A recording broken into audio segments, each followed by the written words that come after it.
Well, welcome to the Small Brand Mentality Listeners Club, the inaugural episode. For those of you who are reading along in the Substack or seeing this for the first time, welcome along. And we're joined by Will Baldwin and myself. Will, say hey to the people. Hey, people.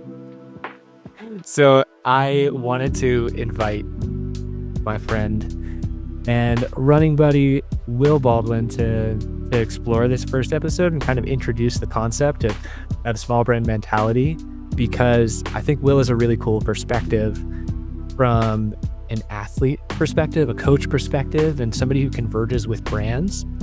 Will has really seen a large scale and scope of people approaching the industry for the first time as a participant, to folks who are in the sub-elite, committed improver space, to being a training partner to pros, and has also worked with some large brands like HOKA, and also works with Sundog from the race production side. So there's a lot of things that he has from a perspective sense that I think will ask some pretty good questions to keep us moving. Thanks for being my companion here, Will.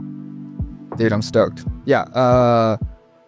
Well, 2-sentence background on me. I'm Will Baldwin. I've been a running coach and a runner for a long time and do a lot of stuff in the running world with different races and brands and organizations.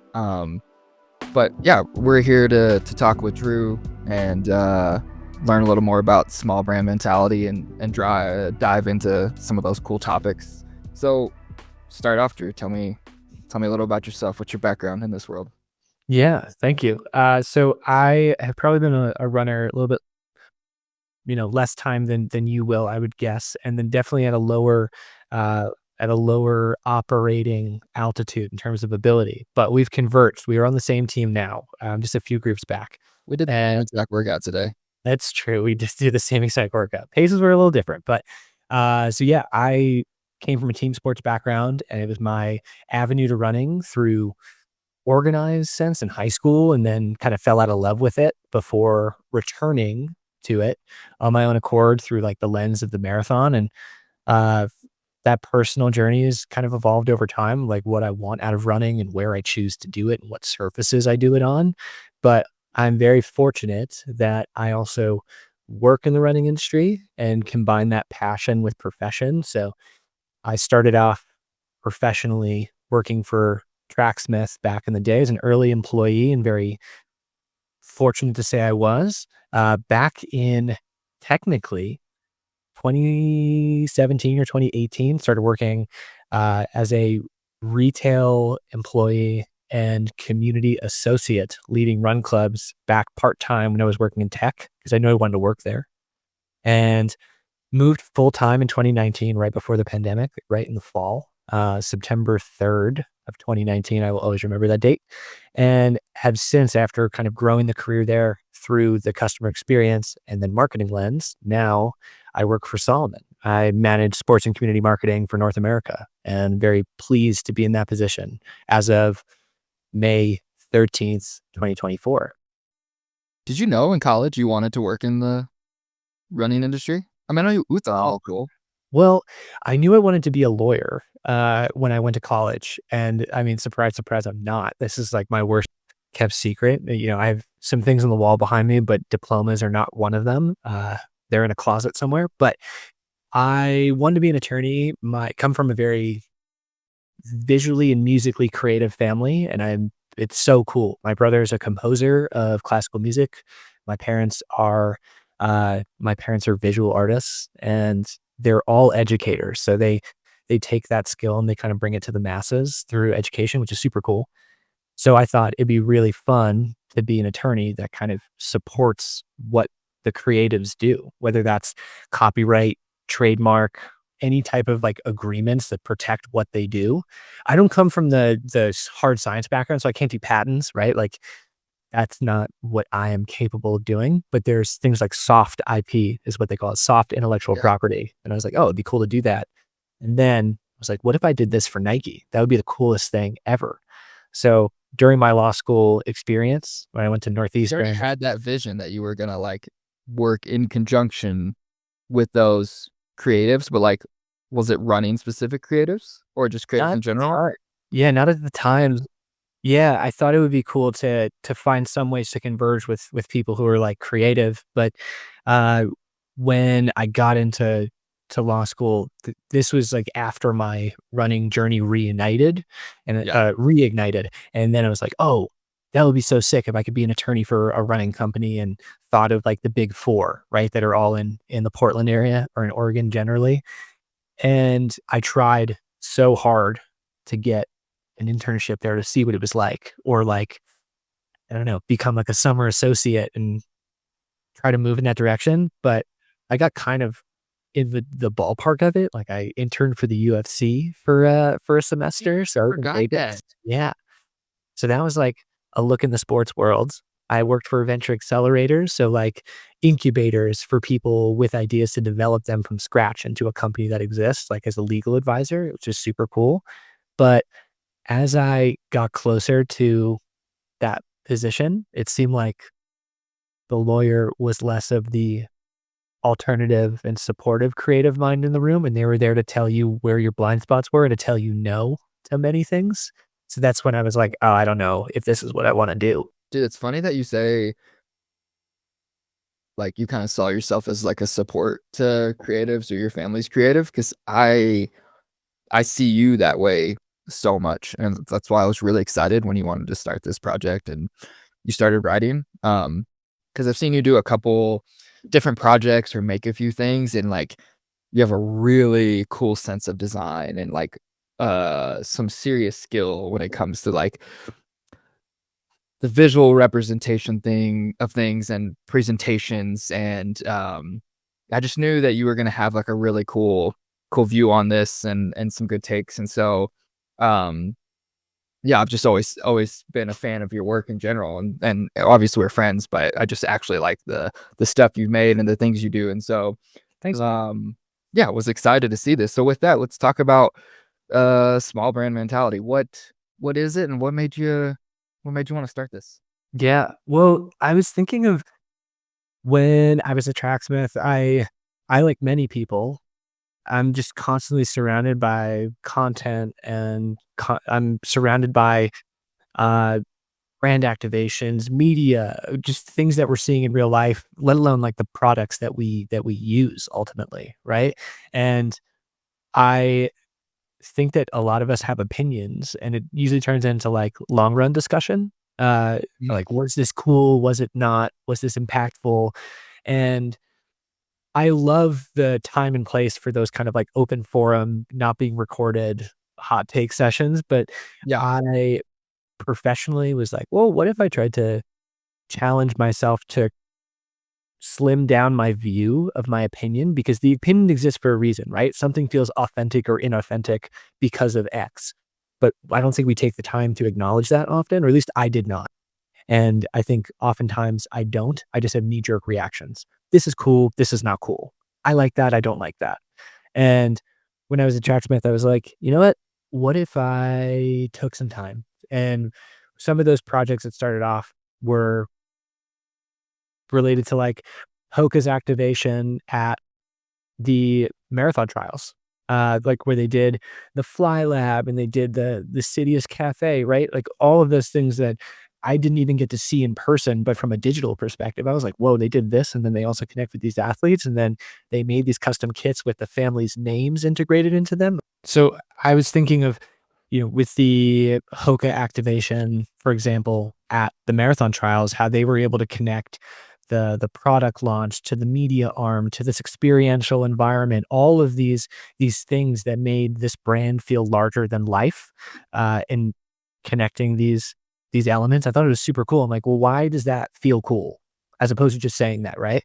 And through these exercises and case studies, I feel like it's helpful to me as a marketer to see what the world is doing, but then kind of dissect the parts that feel true or feel untrue.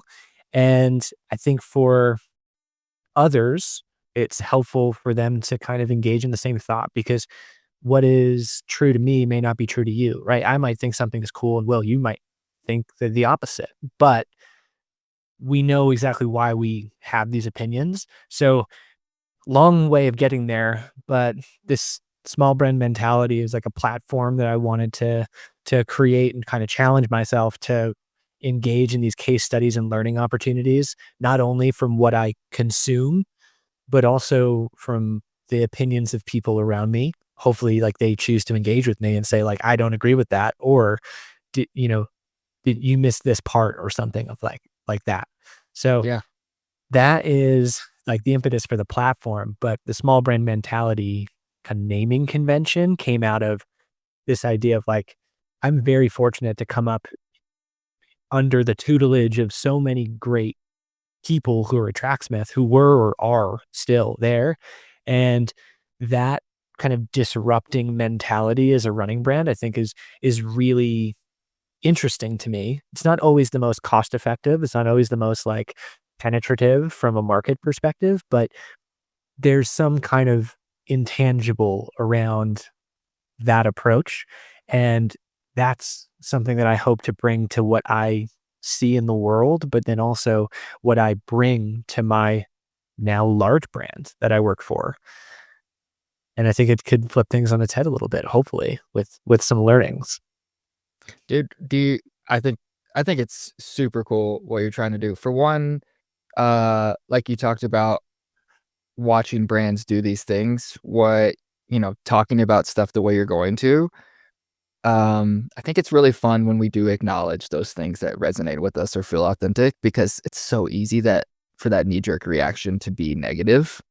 And sometimes we don't like point out when things are really cool, especially if you work at a company, you kind of just like, yeah, like when I'm at an event with a company, they just kind of say everything every other company does was lame or cheesy. But it's like, it's cool when you can recognize, like, oh man, like that was a cool thing. Should we do that for our brand? And like, I think it's how you grow. Like, and we've talked about this before, like big brands can take things from these small brands and vice versa of like really good ideas or things that are disruptive. Um, but I thought I had when you were at Tracksmith, like, are they still considered small brand? Like, or was that a transition from you guys of like starting grassroots, but now it's like they kind of feel almost established or like the man now? That's true. I don't have, information on, like, market share of, like, where the company was when I started versus where it was when I left in 2024, um, but it definitely felt different for sure. I mean, one of my favorite quotes from Matt Taylor, the CEO and founder, he said that back in the day, I think around the time that I started, he's like, "I knew everybody who was wearing this stuff, so when I went for a run on the Charles River in Boston, it was like a Jeep wave, like, you knew that they got it, right? It was like some they took a chance on this new brand, they see the value in it, and then he was like, "The cool thing is we would have these pop-ups, and I wouldn't know anyone who was in the room." And that to your point, right, like, when validation progresses outside of your scope, right? And understanding of who's even there and who's taking the chance on it, super cool. And like from a dollars perspective, I don't have the numbers to support it, but I agree. I mean, it's the brand is 10 years on, but when you think about like the way that brand moves and what makes them successful in some endeavors is the way that they're producing in ways, right? Like about a year ago, a great example of this is from a content perspective. A lot of brands are moving towards these like ready for YouTube ads, right? 30-second clips that you can skip over in 15 seconds just to get awareness out there. And on the other side of the coin, Tracksmith produced a 90-minute continuous film of just somebody running with music in the background of this like ethereal music, somebody running in Rollinsville, continuous shot out the back of a car, and that is it. There's no narrative. There's no anything else. It is a continuous shot.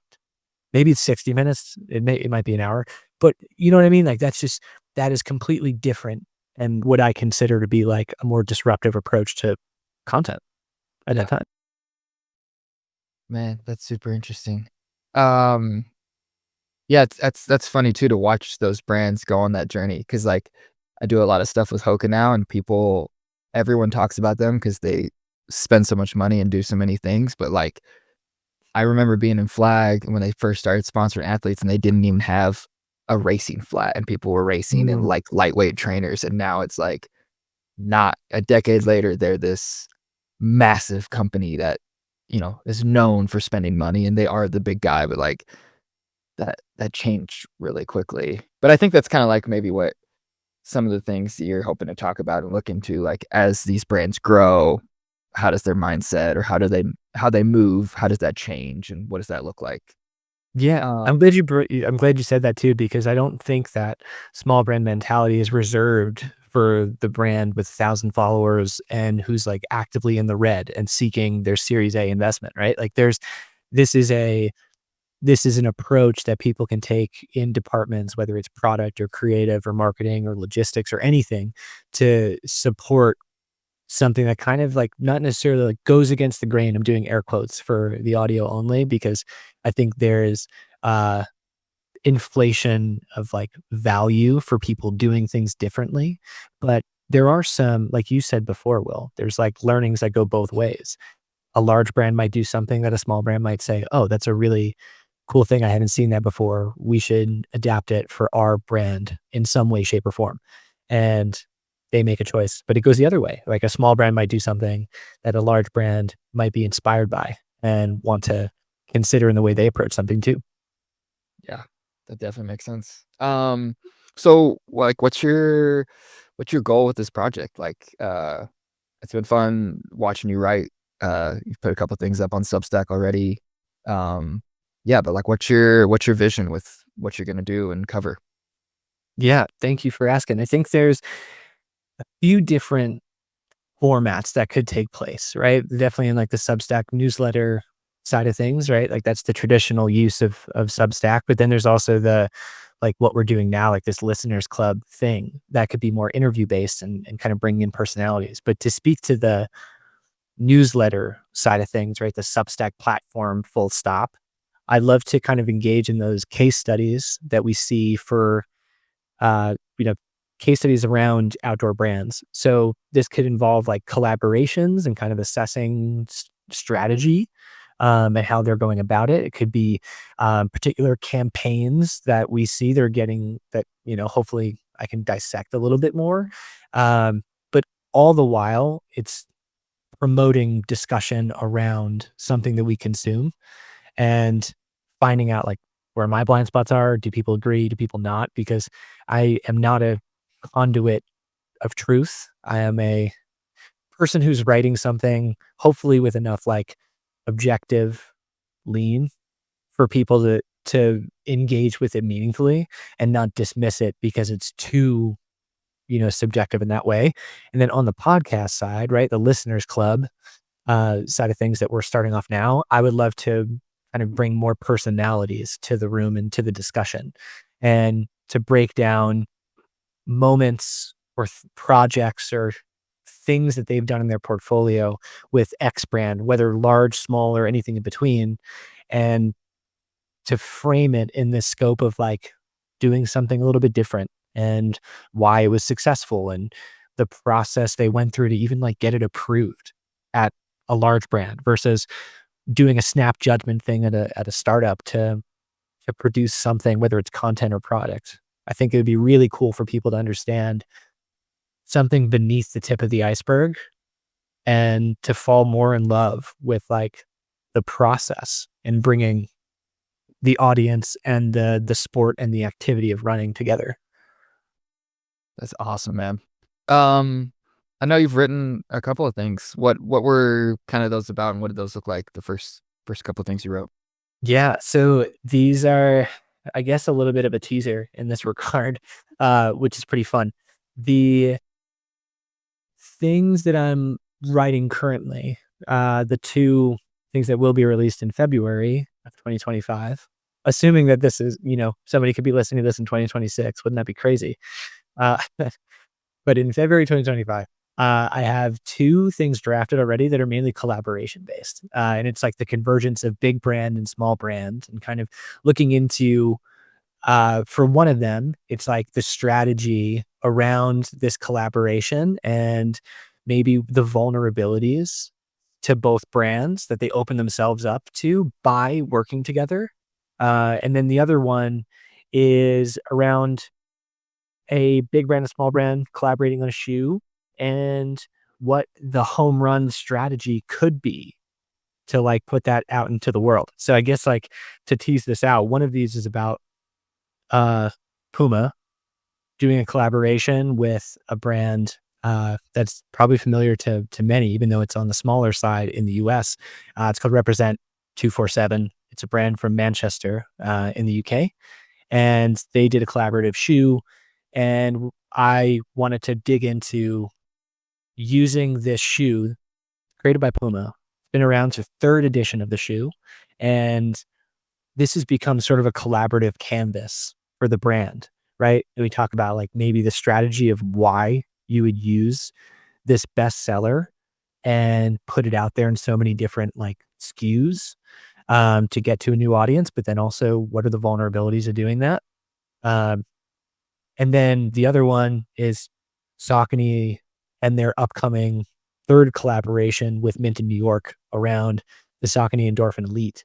And we've seen teased content over the past 2 months, 3 months that they have put out over the shoe in particular. But like in the way that they've approached a pop-up at the New York City Marathon in 2024 for their second collab, first one in the performance space, how could they produce this next moment together to get the most out of the partnership? How do you feel on Potentially. collabs in general? I think collabs definitely hold a place, right? Like uh there is the age-old formula of like large brand that has resources and tooling and machining and a lot of dollars works with small brand who usually has some kind of creative approach to design or create or just some kind of content or whatever just general ideas they have in the space or like a niche audience, and they combine them together so this small brand gets the resources of big brand, and then in some cases the big brand gets either validation in a core audience, or they get like new design language that wouldn't make sense if they put it out themselves, if they like replicated something, right? Like we've seen brands put out something that looks a style that doesn't fit them. This allows them to do it and feel like more authentic in it. But I would say that they're really delicate, especially in when it comes to the sports space, because I'm of the opinion that there has to be such homogeny of like what they want out of it and to make it make sense, right? Like if these were two people in the world, these two brands, would they get coffee together? Like, and what would they talk about, right? Like almost thinking about them as people. And if they don't feel like they would ever hang out or talk in the same room, like it feels like Yeah. there's something that's clearly commercial about it instead of something like, oh, this clearly makes sense. So that maybe that's like an oversimplification of it, simplification, but that's what comes to mind for me. Whatever impact they're trying to have is so effective on me. Like, You love collabs. I'm like an emotional shopper. Like, I have this pair of Brooks that they did this series with like artists. They let them kind of like design a shoe, and anything like that is like it just kind of it's it's like it feels a little bespoke, it feels different, Right. it feels creative, and that just instantly makes the product like feel cooler and more interesting to me. Like a ghost is now interesting, which is like, the most not boring, but just most basic regular shoe. It's a good shoe, but it's like, oh, this is cool now. Or even, Sure. like at Salomon, Courtney has her shoe, which is I think it's already a shoe that exists. It's just like here it is with like some lightning bolts on it, but like it now feels more interesting to me. Like I want that shoe now because like yeah, that stuff. I feel like nobody likes to say that like that kind of marketing works on them, but it does. I'm like, oh, or like like this Saki. If you like the minted guys, it's like that's a cool way. Like there's this validation too of like, oh, these are these two things I like, and you feel really seen in a consumer sense of like, this Yeah. kinda shows my personality a lot. To your point, I saw this funny clip on social that was with Believe in the Run, and I think it was Running Warehouse, some kind of like, you know, interviewing them about their hot takes in running. And one of their people from Believe in the Run was like, they were like, every A tier, S tier runner should have a signature shoe. Like we have it in basketball, we have it in whatever. And like that's a whole other can of worms to get into. But to like speak to the Courtney side of things, you know, that was in the works before I ever got there. But when you think about it, if let's say Courtney is getting a treatment of a shoe that she loves, right? It has like her name and her logos and her colors that she chose on it. It's just a different way that you can tell the story about the product in itself, other than saying like, here's a shoe on the shelf. This person really likes it. And sometimes that's enough, right? To say, well, your favorite shoe is also worn by these athletes. And you're like, oh, cool. Right. But Yeah. then there feels like a whole other level of endorsement when it's, you know, a co-branded endeavor to say, oh no, this person's like fully invested in this being their solution from a technical perspective. And then also their flares on it too. So it feels unique. But, you know, I think when the basketball space, there's those current talks about, are we oversaturated in basketball from a collaborative shoe thing? Nike's Like, dealing too many people have shoes? that's what the conversation has been going on in like in the basketball world, particularly. Yeah. You know? I mean, probably, but I understand the business dynamics of why we don't do it in the running world, but it sucks and I hate that we don't because yeah, same thing on another level. It's like people are really big fans of some of these athletes and it'd be cool. Like how else do you connect and like Yeah. and show that connection you have with that athlete? It's like you just talk about the YouTube film you watched of them all the time, you know? It's like Yeah. and it's cool that Courtney has a shoe now, but it's like I wish more runners did so we could support them Yeah. and show that. But I don't know if my ideas are fully formed on like athlete collab shoes at this yeah, point, but I will say as a counter argument against the whole NBA, there's too many shoes, right? Like yeah, there's too many signature shoes in the NBA. I would argue that there are more players in the space in terms of brand players in the space in running where they could still feel unique in a way. Whereas like in basketball, the main people or the main brands that are playing in the space for this uh collaborative shoe space is largely Nike, a few Adidas, Li Ning, right? Like Anta maybe, right? So there's four brands or so that are playing in the space and they own all of the properties around the athletes. So I can see that it's in more of an apples and oranges thing when we compare the sports potentially, where we have the potential for a Treyu to put out a signature shoe next to a Nike signature shoe, next to a Brooks signature shoe, next to a Salomon signature shoe.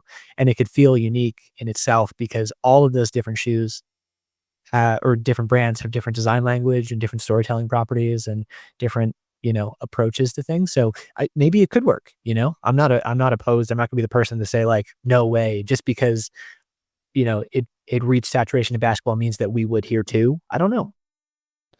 I know we're both big Second Nature fans, Dylan Yeah. Bowman's podcast, but they did a really cool episode talking about Courtney's Salomon shoe and about like how to do that well and how well Salomon did it.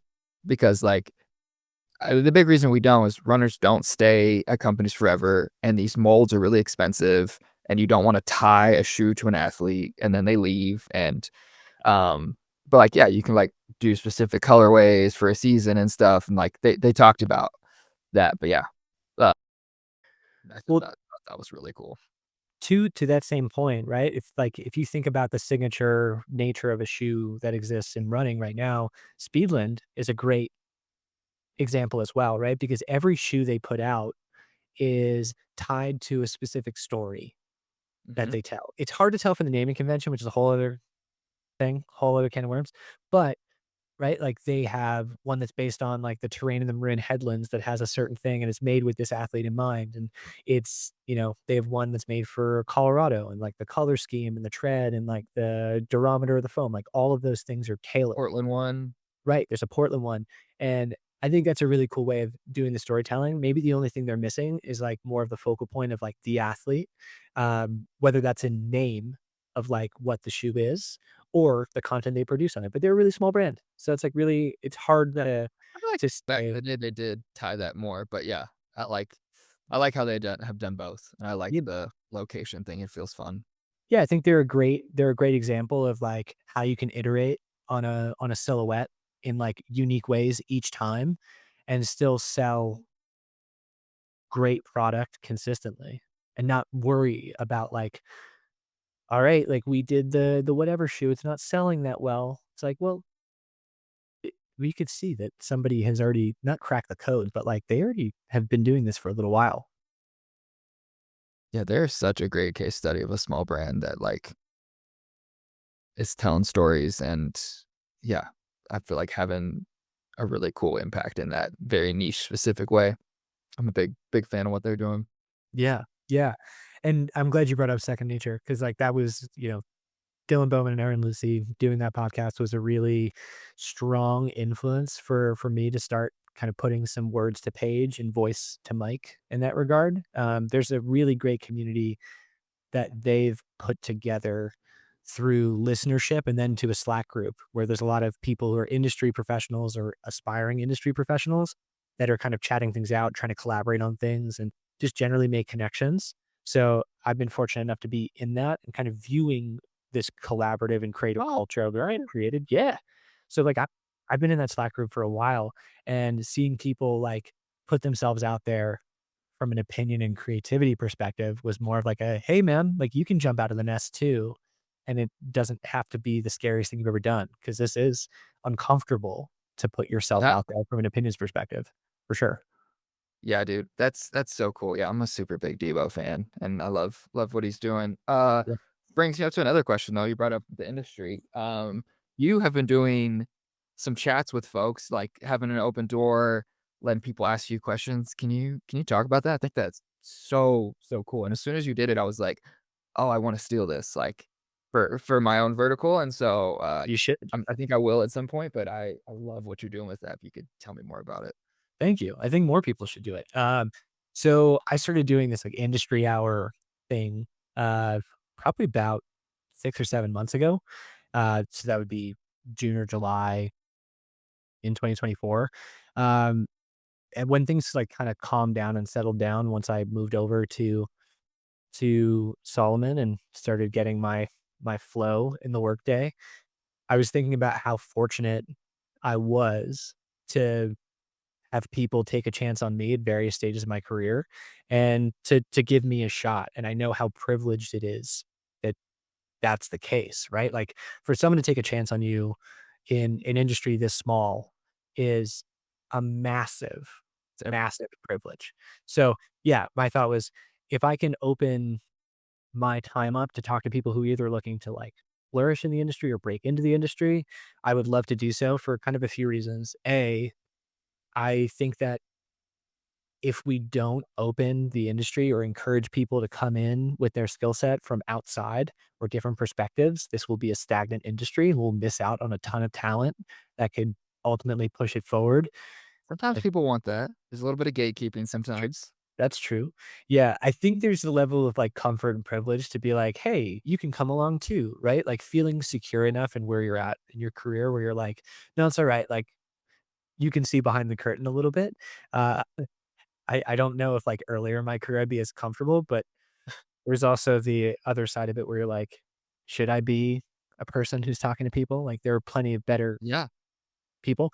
But, the other side of it as well is, like, I remember having conversations when I wanted to break into the industry from when I was in tech, and a lot of people told me, like, "You gotta be in the right place at the right time," and that pissed me off so much because it is the least helpful advice you could ever receive. Like, Yeah. you could say to somebody, "Yeah, just, like, it's all about perseverance," but, like, still not helpful. Like, if we wanna say that being in the right place at the right time is the approach, how do I get in the room? Who do I talk to? Who's gonna listen to me? And what do I say when I'm there? Like, these are the expansions upon that theory that I did not like. So, it was like, people deserve more of a dialogue, in these transition periods. And then the other thing that I was thinking of as well is like, if I am, I still consider myself pretty junior in the running space. After I started officially full time in 2019. So I've been very fortunate to kind of build a network. And if I can introduce you to somebody who I look up to in the industry, that's a huge win. And then the only thing that I want from that experience is I want these people to get hired or like to produce something really cool. And they don't have to like, I don't want any credit or any reference. I just want to know. And if you tell me like, yo, I got the job, that is the coolest thing to me. So every Wednesday and Friday when I'm not traveling, I open up my lunch hour. Um, Who should reach out? Anyone who's trying to work in the running industry or Yeah, so I'm glad you asked because it's a really like wide array of people. Some people are kind of like they work at other brands and they're like, "Hey, I just wanted to say hey and introduce myself and connect? let's build our network and maybe we can do something cool together one day." Other people are looking for a move within the industry, or whether it's within their company to move up or to um, to a new company. And then other people are like looking to get their first job in the industry. Some people are freelancers that converge with the industry. So it's all about like, I mean, I get a lot of people in the creative field being like, how do I get the attention of a brand when I want to do work for them? And I think that's been really valuable for me and them to understand where they're coming from and to kind of share some thoughts because I'm not the only person in the industry who's making these decisions. So I'm learning a lot through this as well because whether you are 14 or 40, I have a lot to learn from, like, what you bring to the conversation. So, I mean, kind of a non-answer, but I'll talk to anybody. I wish I had more time for it, but I just don't want it to conflict with my 9 to 5, so that's why it's only my lunch hour. Dude, I think it's so cool. I'm really inspired by our local community. Like I get to do that in person with you all the time on runs or if we're hanging out, and that's really motivated and inspired me. And similarly, in like I'm a running coach, and in that world, I've had so many incredible mentors, and it has drastically changed. And sometimes it's just even like a call like that, someone telling you to keep going or giving you just a word of good advice, it can really make a big difference. So I think it's so cool what you're doing because it's a hard field and world to navigate. Those jobs are tough to get. It's not a lot of companies. So and Yeah. dude, and the world is small. Like uh, you're gonna see these people, you're all gonna see each other again. I'm doing this thing with HOKA next week, and like so many people that work high up in brands are people I knew 10 years ago, like we were all working at a shoe store together or something, it's like Yeah. it's this family that all comes back around, so it's a lot of good karma you're throwing out. Um, I love that, man. So, what's next for small brand mentality? You're gonna keep writing a Yeah. couple coming up? Got a few things in the pipeline. So I plan like, this is just something that I hope is helpful to anyone listening who's, like, either doing something right now, from a work product perspective or, who wants to do something. I'm really good at thinking about something I wanna do, and then I do it for 3 months, and then I go, "Oh, I'm too busy," and I've created an unsustainable structure of producing something. I've done that so many times, common theme in my life. Um, we've talked about this well, about, like, I'll do a project, I'll walk away from it for, like, 3 to 6 months, and then I'll come back and be like, "That was fun that one time," and then I'll do it for another month and a half, and then I'll walk away again. So, what I'm trying to tell myself is sustainable structures this time around because I do really wanna produce consistently as a benefit for myself and then also as a conversation starter for others. So, I'm committing to doing, like, 1 piece of content minimum a month, whether that's a newsletter or, um, a podcast, thing that maybe we, like, pull down some learnings into a written, but there will be, like, episodic things on top of it, so when things feel, like, newsworthy, for example, right, the Minted Saucony collab, we know, for example, that that shoe is gonna launch by a certain date, so I wanna write something now and put it out before then, so we might have more than 1 piece of content in a month, um But yeah, I'm committing to one piece per month because I would love to. A, a goal of this would be get to December and know that there was consistency for the year Yeah. of 2025. Uh, but yeah, I'm looking forward to learning from like the people who are engaging with me on each platform. So if there's like requests that people want to chat about something in more detail or share an opinion or whatever, like I'm sure there's going to be things that come up over time. But I'm grateful that people potentially want to do that with me. So if we have good ideas, we can just send them to you. If you have any ideas, you can send them to me. Like that's Even bad ones. well, I mean, I would argue that like it's on a team to like create value out of ideas. The amount of like our long run discussions that we've had, Will, that are like, I don't know, they're like half baked and they're searching for answers and they're maybe a little less polished, but all it takes is a little bit of refinement to get like a value based discussion out of it. So I know I'm like speaking very politically correct right now by saying that, but I don't know. I think there's a good challenge in being like, there's value or there's a kernel in every opinion, right? Like there's a kernel of truth in every opinion, whether it's experience based or value based. And then it's a matter of like teasing that out and then expand upon it. Yeah. That can be super naive to say, but that's I hope a guiding light in this. Well, dude, I'm super stoked to keep reading and following along and listen to the stories. It's been fun already, and yeah, I can feel your passion coming through the writing, and so it's gonna be cool to engage and listen. So you're writing on Substack, right? Small brand mentality. Yeah. Where do if people want to connect for one of those calls, where do they find you at? Yeah, so I think the best way, to connect with me on those platforms is mainly through LinkedIn, or Yeah, my bro. Yeah, Instagram, 'cause I kinda link them both out from there. So on LinkedIn, if you wanted to look me up, and my then name's Drew Hartman, Hartman, and I have it linked as a thing there, and then my Instagram is at Hartman, Hartman.io, uh, and I have it linked in my bio. I'm not trying to go overboard and create a million platforms to engage with me on and creating separate Instagrams and stuff. So I think, this is a personal endeavor. So let's keep it personal. Let's not let a platform get in the way of connecting. But yeah. I want to thank you for being my counterpart on this, Will. And I hope that we can like have you back as we converge in this realm. And yeah, as always, I appreciate your perspective and questions, man. Sick, dude. Yeah, we'll link everything. And what else? What other parting words do you have about small brand mentality? Ooh, I would say I feel like I've given a little bit of uh personal encouragement on like just create and this project is a publicly facing endeavor, but like there's no reason why somebody can't take on the same format or goals, but then keep it internal and like challenge themselves to engage a little bit more with their opinions around things.